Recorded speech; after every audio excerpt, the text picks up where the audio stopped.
Signature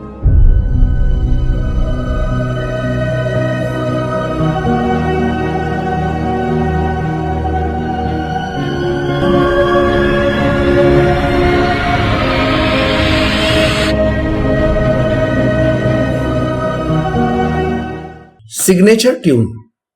અમારા ઘર પાસે માર્કેટમાં એક જગદીશ ડેઇલી નીડ નાની દુકાન છે.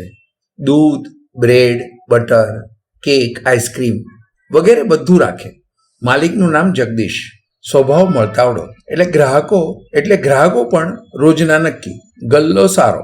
સવારે 9 વાગ્યાથી રાતે મોડે સુધી દુકાન ખુલ્લી રાખે. મારે અને જગદીશને વર્ષોથી મિત્રતા.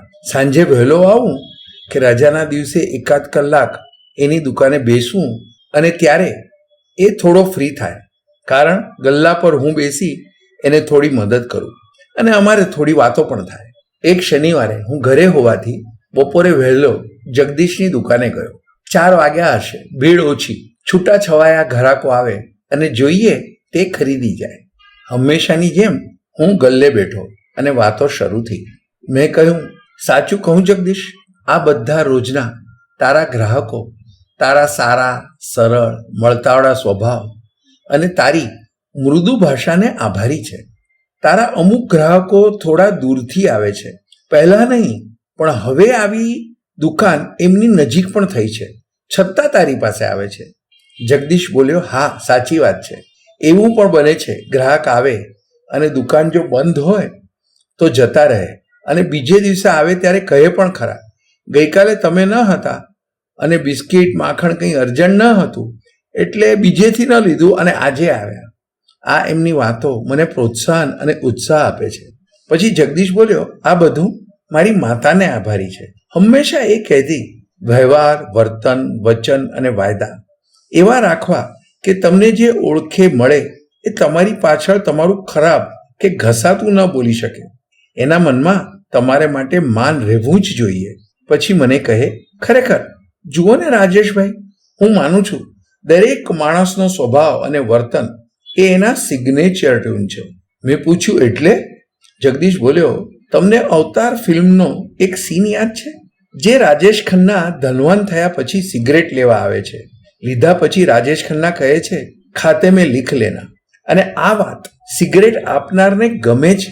એની આંખોમાં પોતાપણાની ભાવના હજી છે નો સંતોષ તરી આવે છે. થાય છે ધનવાન થયો પણ મારો ગ્રાહક એવો જ છે, પગ જમીન સાથે જ જોડાયેલા છે. આ છે દરેકનો સિગ્નેચર ટ્યુન.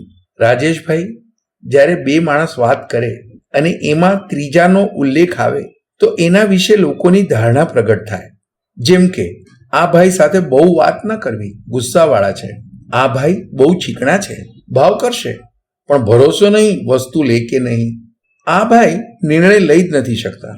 આ ભાઈને કામ ન સોંપાય, પૂરું ન થાય, વાયદેબાજ છે. આનું માનતા નહીં, જુઠ્ઠો છે. આ ભાઈ નખ શીખ ચોખ્ખો, હિસાબ સમયસર આપી જાય.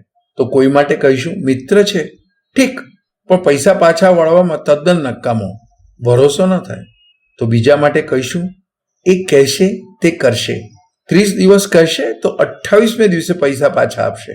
આપણું ભવિષ્ય આપણી પાછળ જે સિગ્નેચર ટીન મૂકીએ છીએ એને અનુરૂપ બને છે. જે વ્યક્તિ મારી પાછળ મારા વિશે ઘસાતું ન બોલેની ચિંતા રાખે એ પોતાના વ્યવહાર, વાણી, વર્તન, વચન અને વાયદામાં બાંધછોડ નહીં કરે. જગદીશની વાત સાંભળી રાજેશભાઈ બોલ્યા, અરે ભાઈ જગદીશ, હવે મને કહે મારો સિગ્નેચર ટ્યુન કેવો છે? જગદીશ હસ્યો અને બોલ્યો, તમારે ભરોસે ગલ્લો છોડી ઘણીવાર જતો રહું છું, એવો તમે જ સમજી લો. બંને હસી પડ્યા. રાજેશ મનોમન વિચારી રહ્યો, હસતા હસતા પણ જગદીશ ઘણું સાચું કહી ગયો. દરેક અજાણતા જ પોતાનો સિગ્નેચર ટ્યુન છોડી જાય છે.